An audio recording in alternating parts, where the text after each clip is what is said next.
कि आप किसी भी परिस्थिति में 90% नौकरी, हर नौकरी में हमें बिहार का अधिकार चाहिए, बिहार के बच्चे चाहिए, बिहार के खून चाहिए।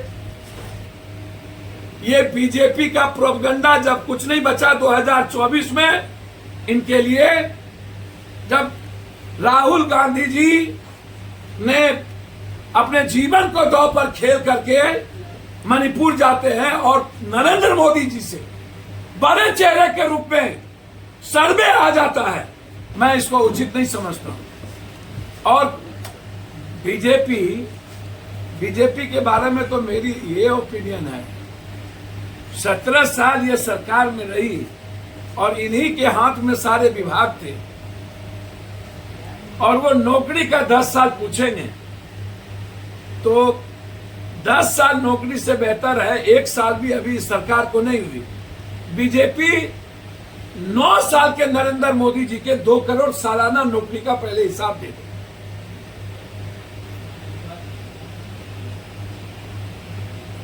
$85,000 करोड़ रुपया आरबीआई के जो छपे वो आरबीआई बैंक में नहीं गए, उसका जवाब दे दे। किसानों के आंदोलन को वापस लेने के बाद निर्णय नहीं किया, उसका जवाब दे दे। महंगाई के साथ गैस सिलेंडर से लेके उसका जवाब दे दे। और मणिपुर में जो 100 लोग मारे गए हैं और बीजेपी ने जिस तरीके से किया उसका जवाब दे दे। और सबसे बड़ी बात, पहले तो मैं एक बात पर बहुत क्लियर हूं कि 5 तारीख को हम लोग पूरे बिहार में डोमिसाइल मुद्दा पर पुनर्विचार किया जाए, सरकार हमारे बिहार की बात सुने, इसके लिए हम हर जिले में धरना दें। डोमिसाइल नीति लागू करने की मांग करेंगे जी, डोमिसाइल नीति लागू करने की मांग बिल्कुल, उसमें कोई बहस नहीं। लेकिन आप तो कह रहे हैं 10% बारी को। सर, मैंने कहा यदि हमको मौसी और माँ और वसुधैव कुटुंबकम और बिहार का हृदय बढ़ा रहा है तो हमें 10% चीजों में रास्ता खोल के ही हमको रखना पड़ेगा। तो नहीं है, हम लोग मेरी में तो पूरा हो जाता है। सर, मैंने पहले कहा कि मेरा मुद्दा है डोमिसाइल का, लेकिन यदि बिहार के परिप्रेक्ष्य जो ब्रॉड रहे हैं उसमें यदि 10% लोगों की गुंजाइश किसी अन्य विभाग में हो तो आप लाइए, लेकिन शिक्षक के विभाग में पूर्ण डोमिसाइल चाहिए। हम शिक्षक की बात कर रहे हैं। आप जा 1 मिनट, अब यूनिफॉर्म सिविल कोड की बात कर रहे हैं। यूनिफॉर्म सिविल कोड में तो इन्हीं के मणिपुर के मुख्यमंत्री विरोध कर दिया, पूरा नॉर्थ ईस्ट विरोध कर दिया, पूरा आदिवासी विरोध कर दिया, पूरा साउथ विरोध कर दिया। ये यूनिफॉर्म सिविल कोड को हिंदू मुसलमान से जोड़ना चाहते हैं। इसमें ना तो मुसलमान का मामला है ना तो आदिवासी का मामला है। यूनिफॉर्म सिविल कोड जो है ये हमारे जो लोग अपने समाज, अपना क्षेत्र में एक जीने के लिए सामाजिक आधार पर एक व्यवस्था लाया, वो ना तो संविधान में मेरा दखल देता है, ना कानून में, ना भारत के किसी लॉ में। हम पप्पू यादव को जीने का तरीका है। यदि कोई जाति, कोई राजपूत, कोई ब्राह्मण, कोई भूमियार, कोई यादव, कोई भी, हम पप्पू यादव कहना है कि हम नहीं मानेंगे कुछ अंधविश्वास को, आडंबर को, कुछ लोग मानते हैं, तो क्या हम उससे लाठी ले जाकर? कुछ लोग किसी चीजों को अपने तरीके से, श्राद्ध में पप्पू यादव नहीं मानता है, और कुछ लोग 4 तरह के श्राद्ध मानते हैं। सबसे बड़ा श्राद्ध गाय दान को समझता है, और हम श्राद्ध नहीं मानते हैं। तो क्या आप हमको जबरदस्ती श्राद्ध कराइएगा? पप्पू यादव चाहते हैं कि एक देश एक कानून नहीं होना चाहिए। सर, इसमें एक देश एक कानून की बात ही नहीं है, ये कानून के आधार पर है ही नहीं। ये बीजेपी का प्रोपगंडा जब कुछ नहीं बचा 2024 में इनके लिए, जब राहुल गांधी जी ने अपने जीवन को दांव पर खेल करके मणिपुर जाते हैं और नरेंद्र मोदी जी से बड़े चेहरे के रूप में सर्वे आ जाता है, और इनकी चिंता डोमिसाइल नहीं है, इनकी चिंता है विपक्ष की एकता, विपक्ष की ताकत। इसीलिए जो मुद्दा डोमिसाइल इसका सिविल कोड का है, यह किसी भी कौम और धर्म से जुड़ा नहीं है। यह मुद्दा है सामाजिक आधार पर। वो नॉर्थ ईस्ट भी है, साउथ भी है, आदिवासी भी है, मुसलमान भी है। सभी समाज के लोग अपने सामाजिक जीवन के आधार को बनाया था कि हमको एक डिसिप्लिन के साथ, अनुशासन के साथ कैसे जीना है। इसमें कानून और संविधान कहीं भी प्रभावित नहीं होता है, कोई धर्म और जाति समाज प्रभावित नहीं होता है। ये बीजेपी का मात्र जो सबसे ज्यादा कभी हिंदू मुसलमान, कभी कोई, कभी ये कौन पिक्चर आदि पुरुष, कभी सावरकर, जब कोई मुद्दा इनके पास विकास का और चुनाव में जाने का नहीं होता है। आप देखिएगा ना, अभी यही मुद्दा है।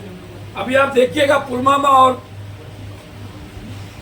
गोधरा के तरह और कई मुद्दे ये लाएंगे। के बाद भी बात की जा रही है जी, आम आदमी के यूसीसी को समर्थन की बात सर, आम आदमी का ना कोई जो बात है वह हमेशा बड़ों के बाप कनियों के बाप नहीं चलेंगे। आप सपोर्ट हर आदमी को अपने तरीके से जीने का है। मैं ऐसा मानता हूं किसी भी कानून को धार्मिक आधार पर, और चुनाव के लिए 9 सालों से नरेंद्र मोदी प्रधानमंत्री हैं। बोलिए, सुनिए, 9 सालों से नरेंद्र मोदी प्रधानमंत्री हैं और 6 साल अटल बिहारी वाजपेयी रहे। तब इन दोनों आदमी के पेट में सिविल को क्यों याद नहीं रहा? आज जब सारे मुद्दे इनके हाथ से चले गए और ये कोलैप्स करने की स्थिति में है, तब ये इस मुद्दों को गलत तरीके से इंटरप्रिटेशन करके, जबकि ये कोई मुस्लिम से आधारित नहीं है, सबसे बड़ा मुख्यमंत्री इसका विरोध किया है। अलग हो पहले, मणिपुर में अलग हो पहले, है हिम्मत तो समर्थन वापस ले। और बीजेपी के अध्यक्ष ने राहुल गांधी की बड़ाई कर दी, निकाले पहले उसको। है औकात, है हिम्मत। तो इसीलिए ये पॉलिटिकल मुद्दा नहीं है, ये सामाजिक मुद्दा है और भारत के संविधान और कानून से कोई लेना देना नहीं है। चुनाव से रिलेटेड एक कुछ सवाल दिन पहले रक्षा मंत्री ने बोला था कि पीओके भी भारत का हिस्सा है, उसको हम लेकर रहेंगे। सर, इसमें क्या दिक्कत है? कौन लेने देने में दिक्कत कर रहा है? इंटरनेशनल मामला है।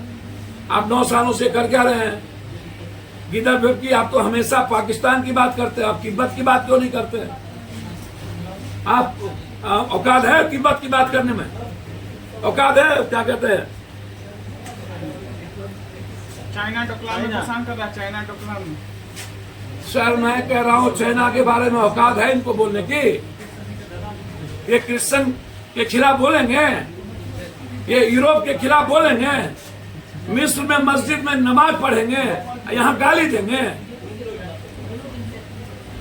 भूटान में जाए नहीं, तिब्बत को लेना औकात है तो? हमेशा ये हिंदू मुसलमान, मियाँ पाकिस्तान, मियाँ पाकिस्तान, मियाँ पाकिस्तान, मस्जिद पाकिस्तान, जिन्ना पाकिस्तान, हमेशा हिंदू मियाँ, हमेशा चुनो। इनको औकात ही नहीं है चाइना के बारे में बात करने की। गायब जो आदमी मणिपुर, इनको जोगी को बहुत शौक है फ्रांस जाने का। एक चोर ने ट्वीट कर दिया और उसका कोई आधार नहीं है, उसको मोदी के जोगी के ऑफिस से रिट्वीट कर दिया गया। अरे जोगी जी, 6000 किलोमीटर मत जाइए, 2000 किलोमीटर मणिपुर है, इस्तीफा देकर के हिंसा ठीक कर लीजिए औकात है तो। अरे प्रधानमंत्री जी, ट्वीट कर लीजिए औकात है तो। इसलिए छोड़िए।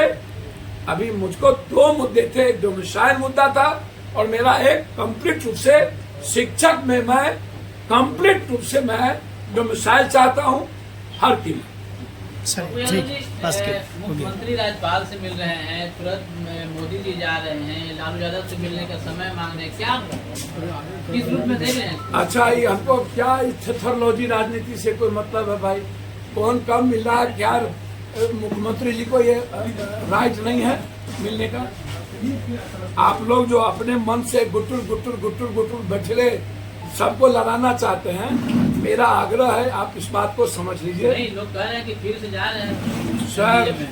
एक बात बोलूं, एकता का क्या होगा मगर मैं एक बात को बोलूं, पूरा कर्नाटक चला गया बीजेपी कांग्रेस में, अब पूरा मध्य प्रदेश चला गया कांग्रेस में, अब पूरा तेलंगाना चला गया कांग्रेस में, तो आप उस पर तो पूछ नहीं रहे। लालू यादव जी से मिल रहे हैं, उससे मिल रहे हैं। भैया मैं प्रवक्ता नहीं हूं और स्वतंत्र है सब लोग सब कहीं जाने के लिए। राजनीति में कोई दोस्त और दुश्मन नहीं होता है, विचारों की राजनीति नहीं हुई रह गई है।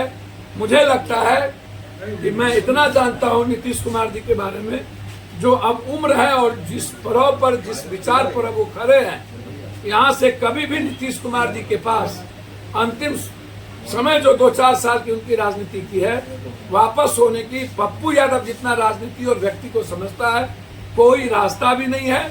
और जो उनकी विचार रहे हैं उसमें मैं अंतिम नहीं कहूंगा कि क्या होगा, लेकिन मैं 95% कह सकता हूं कि ऐसी परिस्थितियों में इस वक्त में नीतीश कुमार जी का बीजेपी गठबंधन की तरफ जाना शायद उनका स्वाभाविक नेचर नहीं। आप किधर जाएंगे सीरियस हुआ है सर हम तुम्हारे बारे में काहे नहीं चिंता करते हो? सर अभी